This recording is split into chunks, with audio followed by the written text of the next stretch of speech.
Hello viewers, welcome to the Bachelor's course of Population Studies. Today we will discuss about the module Population Projections.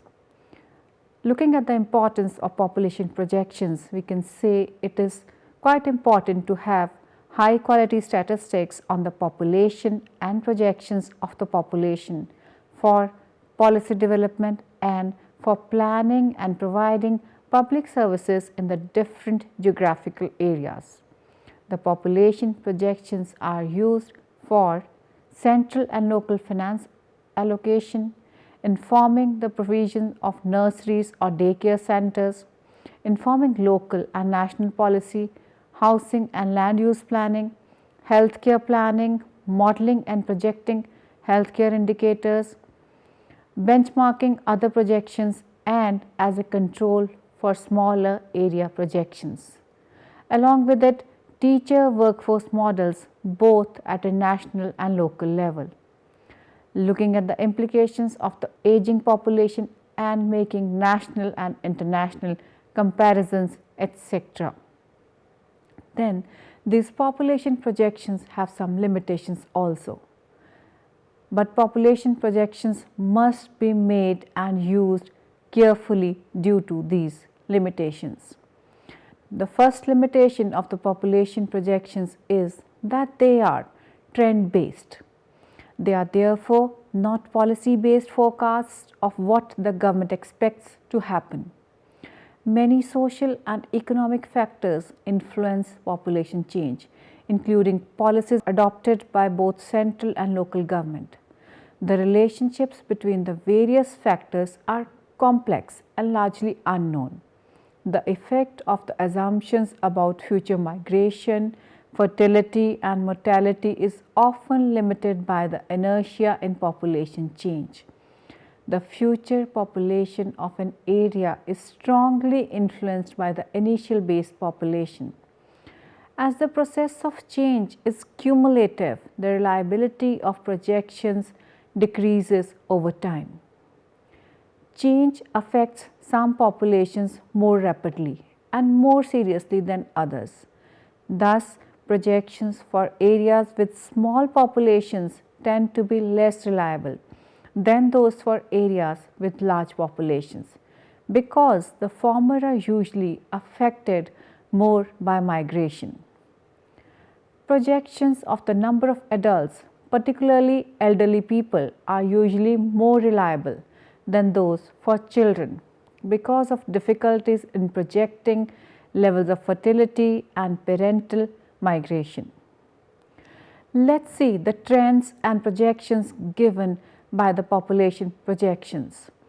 The 2015 revision of World Population Prospects is the 24th round of official United Nations population estimates and projections that have been prepared by Population Division of the Department of Economic and Social Affairs of the United Nations Secretariat.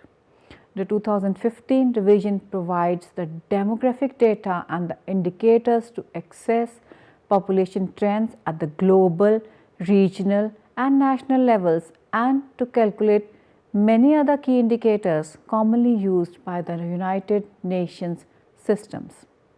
According to the results of the 2015 revision, the world population reached 7.3 billion as of the mid-2015, as shown in the table on the screen. It implies that the world has added approximately 1 billion people in the span of last 12 years. 60% of the global population lives in Asia, that is 4.4 billion, 16% in Africa, that is 1.2 billion, 10% in Europe, 9% in Latin America and Caribbean, and the remaining 5% in Northern America and Oceania. China with 1.4 billion population and India 1.3 billion population.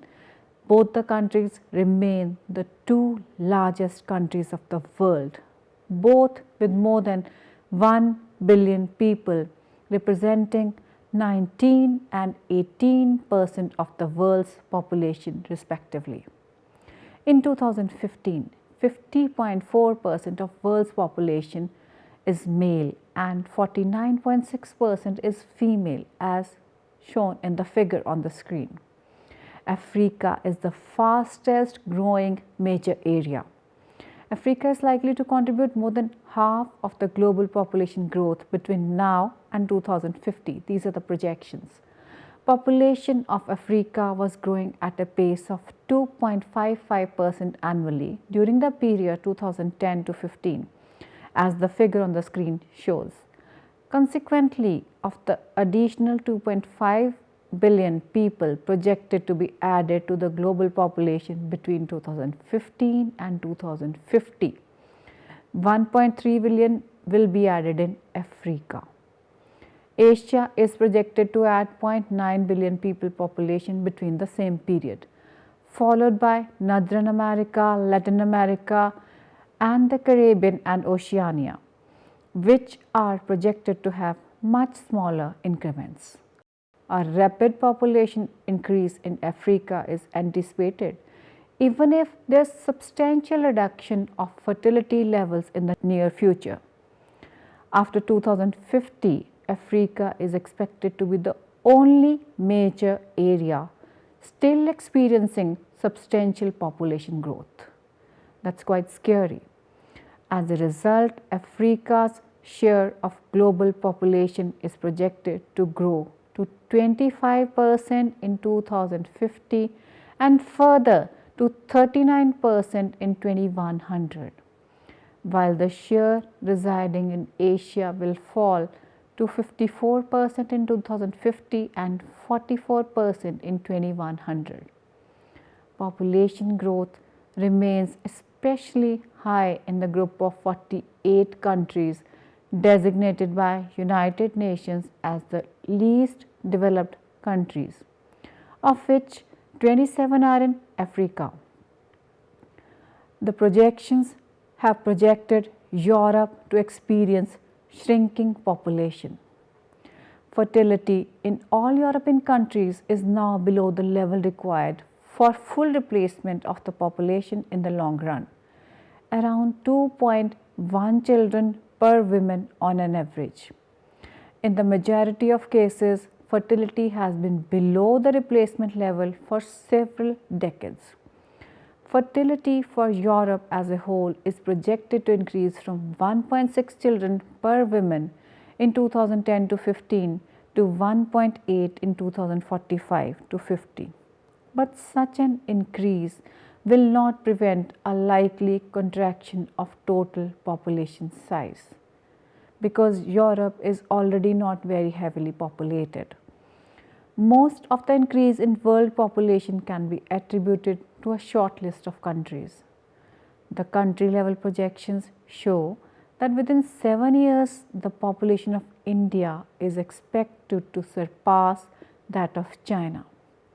Among the 10 largest countries in the world, one is in Africa, that is Nigeria. 5 are in Asia, that is Bangladesh, China, India, Indonesia and Pakistan. 2 are in Latin America, that is Brazil and Mexico, and 1 is in Northern America, that is United States of America, and 1 is in Europe, that is Russian Federation. Amongst these, Nigeria's population, currently the 7th largest in the world, is growing most rapidly. By 2050, 6 of the 10 largest countries in the world are expected to exceed 300 million. China, India, Indonesia, Nigeria, Pakistan, United States of America. Future population growth is highly dependent on the path that future fertility will take. According to the medium variant of the 2015 revision, global fertility is projected to fall from 2.5 children per woman in 2010 to 15 to 2.4 in 25-30. Reductions are projected for the least developed countries from 4.3 in 2010 to 15 to 3.5 in 2025 to 30, and further to 2.1 in 2095 to 2100.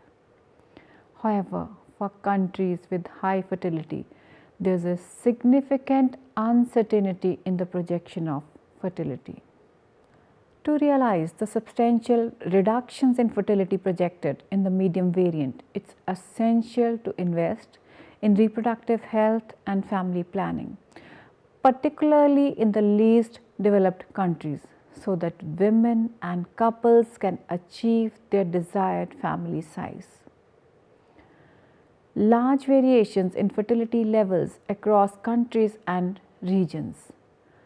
If we go by this, the countries of the world can be roughly classified into three groups depending on the current level of fertility. It is now estimated that 46% of the world population lives in countries with low levels of fertility, where women have fewer than 2.1 children on average over their lifetimes. Low fertility countries now include all of Europe and Northern America, plus 20 countries of Asia, 17 in Latin America and the Caribbean, 3 in Oceania and 1 in Africa. The largest low fertility countries are China, the United States, Brazil, the Russian Federation, Japan and Vietnam. Another 46% of the world's population lives in intermediate fertility countries that have already experienced substantial fertility decline and where women have on an average between 2.1 to 5 children. Intermediate fertility countries are found in many regions, with the largest being India, Indonesia, Pakistan, Bangladesh, Mexico and Philippines. The remaining 9% of the world's population lives in high fertility countries that have experienced only limited fertility decline to date. In these countries, the average woman has 5 or more children over her lifetime. Of the 21 high fertility countries, 19 are in Africa and 2 are in Asia.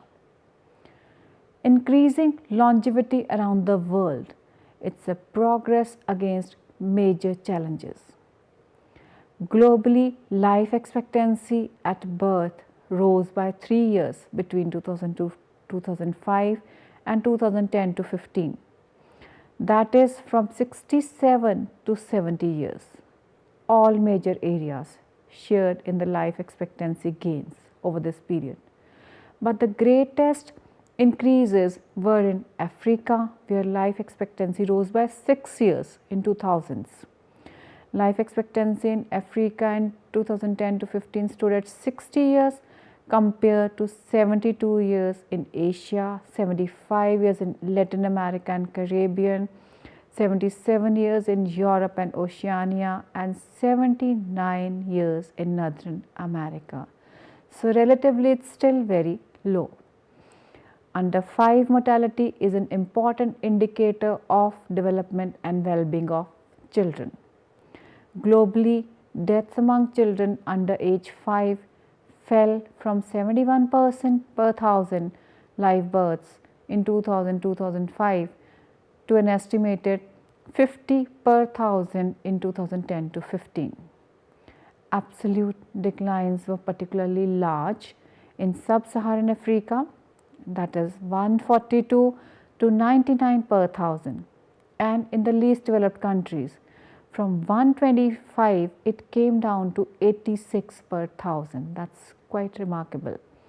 The reduction of under 5 mortality, which has received intense global attention as the target of Millennium Development Goal 4, has proceeded swiftly in many countries in the past decade.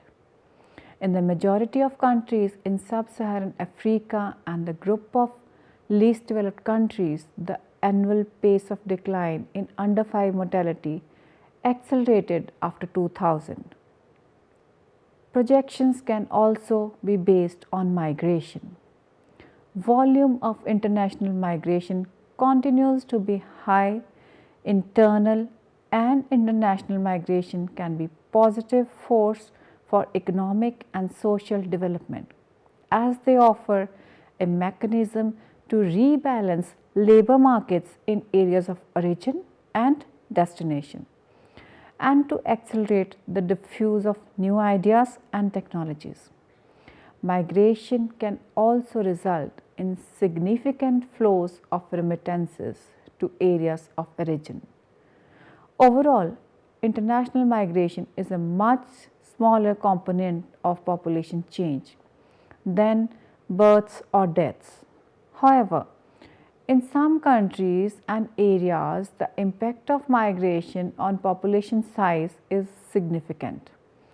Overall, between 1950 and 2015, the major areas of Europe, Northern America and Oceania have been net receivers of international migrants, while Africa, Asia and Latin and Caribbean have been net senders, with the volume of net migration generally increasing over time. From 2000 to 2015, average annual net migration to Europe, North America and Oceania averaged 2.8 million persons per year.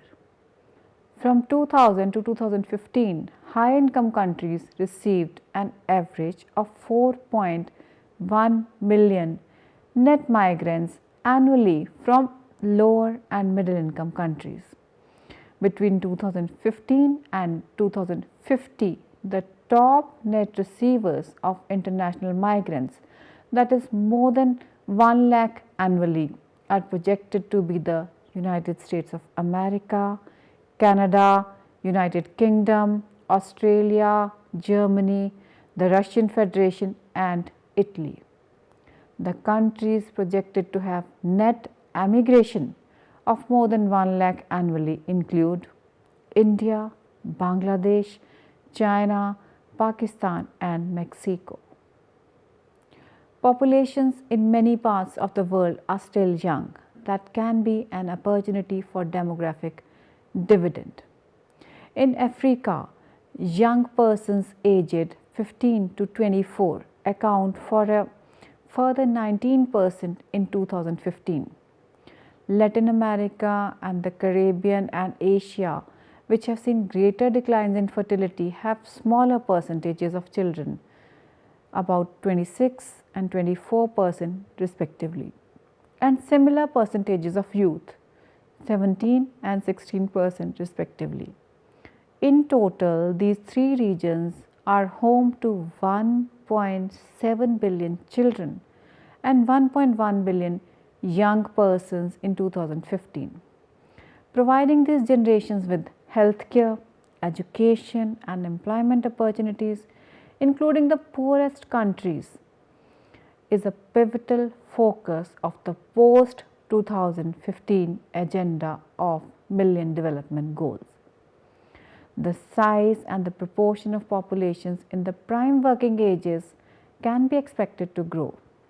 Countries with a relatively high ratio of working to dependent populations have the possibility of benefiting from a demographic dividend, provided that appropriate labor market and other policies allow for a productive absorption of the growing work-age population and for increased investments in the human capital of children and youth. Globally, population aged 60 or over is the fastest growing. The trends show that as fertility declines and life expectancy rises, the proportion of population above a certain age rises. This phenomena is known as population aging. It's occurring throughout the world. In 2015, there are 901 million people aged 60 or over, comprising 12% of the global population. The population aging 60 or above is growing at a rate of 3.26% per year. Currently, Europe has the greatest percentage of its population aged 60 or over, 24%. But rapid aging will occur in other parts of the world as well. So that by 2050, all major areas of the world except Africa will have nearly a quarter or more of their populations aged 60 or over. It's quite alarming. Population aging is projected to have a profound effect on the number of workers per retiree in the various countries, as measured by the potential support ratio (PSR), which is defined as the number of people aged 20 to 64 divided by the number of people aged 65 and over.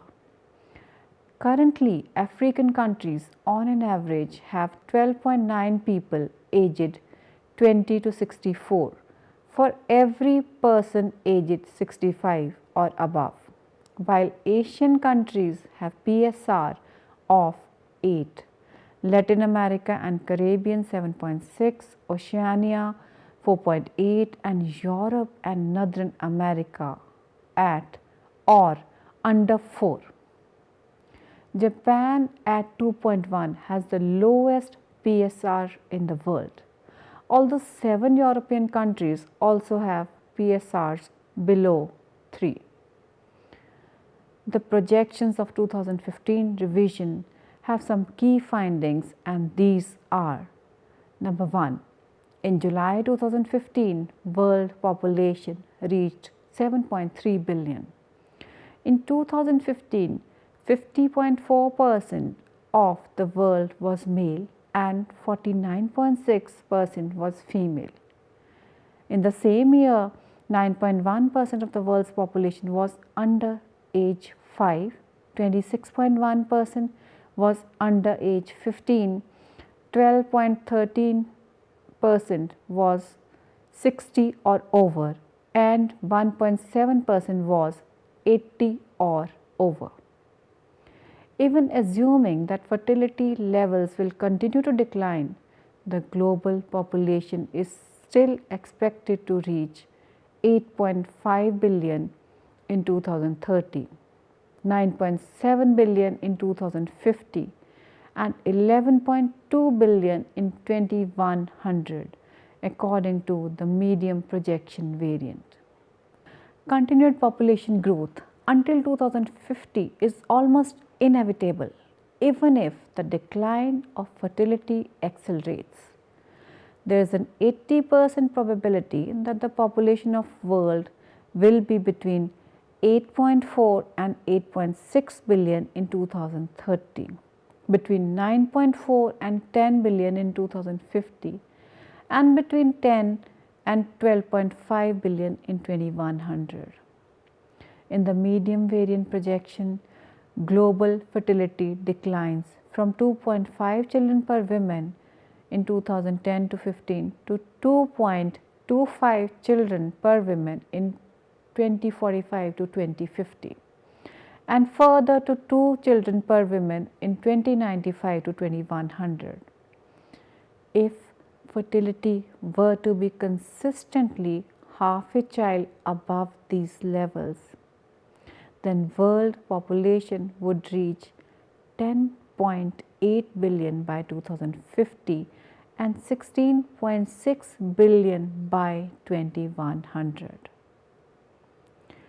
Fertility levels consistently half a child below the medium variant would lead to a population of 8.7 billion by mid-century and 7.3 billion by 2100.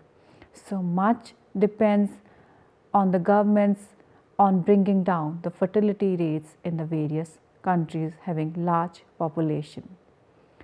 The 48 least developed countries as a whole still have high total fertility of 4.3 children per woman in 2010-15 and fast growing populations at 2.4% per year. Although this rate of increase is expected to slow significantly over the next decades, the population of these low developed countries will contribute significantly to the world population. Although the populations of all countries are expected to age over the foreseeable future, the population will remain relatively young, at least in the short term, in countries where fertility is still high. Africa continues to experience very high rates of population growth.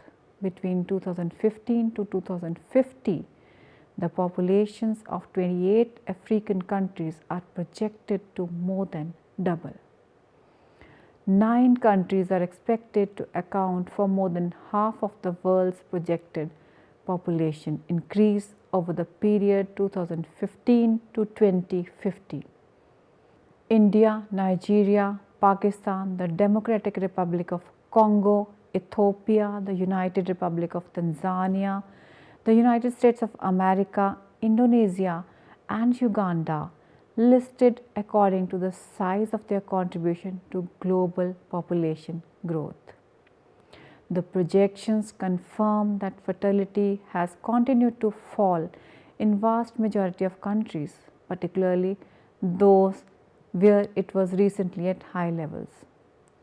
Among countries with at least 90,000 inhabitants in 2015, the number with high fertility, that is 5 children or more per woman, has roughly halved from 40 countries in 2005 to 21 in 2010 to 15.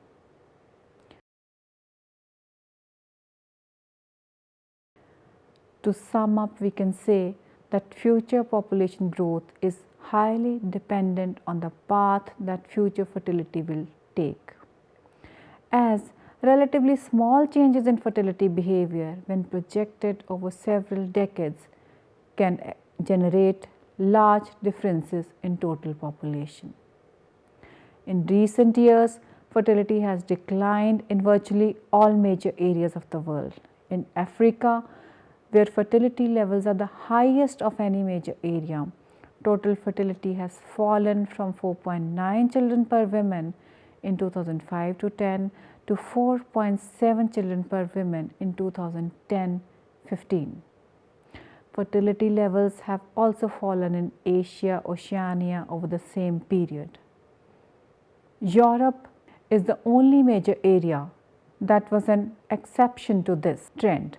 The slowdown in population growth brought about by a reduction in fertility is associated with population aging. That is, as the population growth rate falls over time, the proportion of older persons increase while that of younger person decreases. In Europe, 24% of the population is already aged 60 years or over, and that proportion is projected to reach 34% in 2050 and 35% in 2100. Other major areas of the world are also projected to experience significant population aging over the next several decades. Asia is expected to shift from 12% aged 60 or above to 25% by 2050.